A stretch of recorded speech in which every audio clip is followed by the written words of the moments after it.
Did you know that we have a Nashville native to thank for service dogs? Or that if you've ever gone to a DoubleTree and gotten one of those delicious cookies at check-in, that it was made here in Nashville? For more about these and a few other little known facts, stay with me and watch the rest of this video.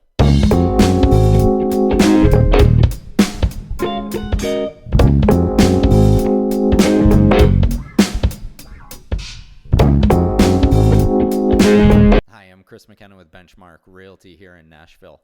I wanted to put together a list of 5 little known facts about the city and the people in Nashville. So here we go.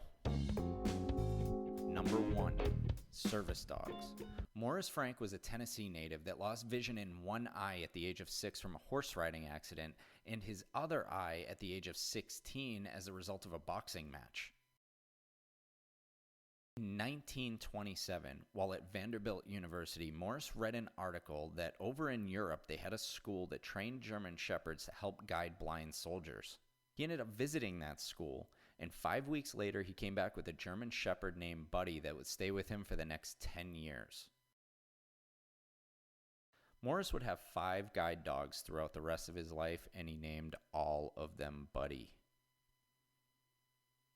He founded the Seeing Eye in Nashville in 1929 to help raise awareness for guide dogs, change laws allowing guide dogs to help those in need, and help train and place dogs with those that needed assistance.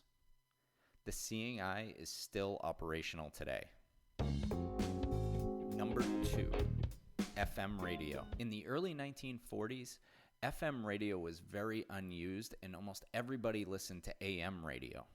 As it gained popularity and started to become regulated, a Nashville radio station was issued the first ever broadcasting license for an FM station in 1941.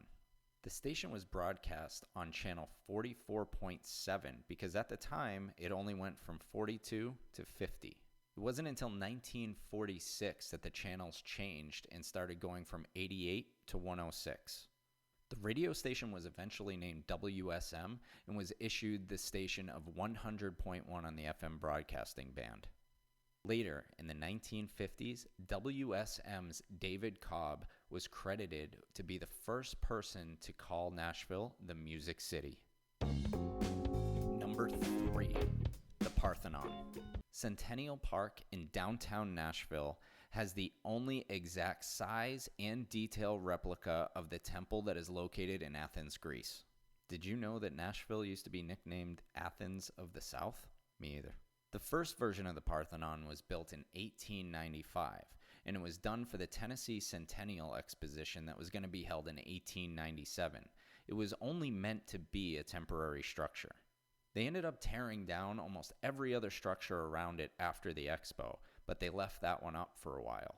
In 1920, they decided to make it permanent. Now, you probably heard of the Parthenon before, and that might not have been very new information. But did you know that it took them the exact same amount of time to build it from 1921 to 1931 that the Athenians took back in 427 BC? Number 4. Hot chicken. If you've ever visited Nashville, you have no doubt heard of hot chicken. But do you know how it came to be? Well, allegedly the story goes like this. In the early 1940s, James Prince liked the ladies, but maybe a little bit too much, or at least his girlfriend thought so. Because one night he came home too late and she thought that she was going to get back at him. And she wanted to do it by cooking him a special breakfast in the morning. So she cooked him a fried chicken breakfast and made it extremely hot. At least she thought it was extremely hot. James didn't think so. He actually liked the recipe.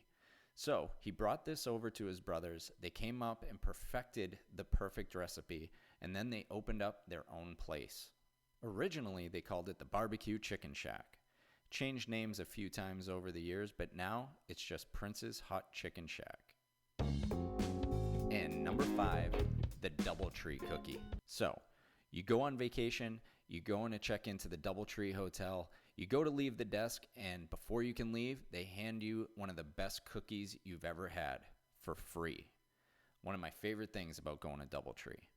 But Did you know that the Christie Cookie Company in Nashville, Tennessee is the sole holder of the recipe of the DoubleTree cookies?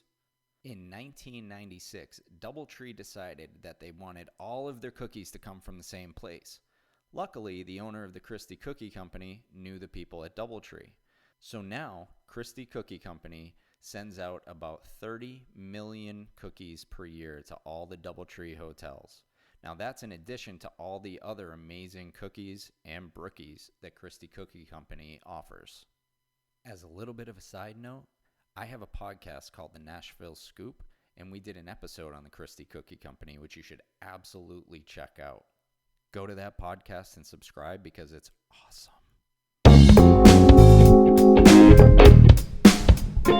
So there you have your 5 little-known facts about Nashville or the people of Nashville. Hopefully you liked it. I'm going to be putting these out regularly, so make sure that you hit the subscribe button and you hit that bell so that you know whenever new content comes out.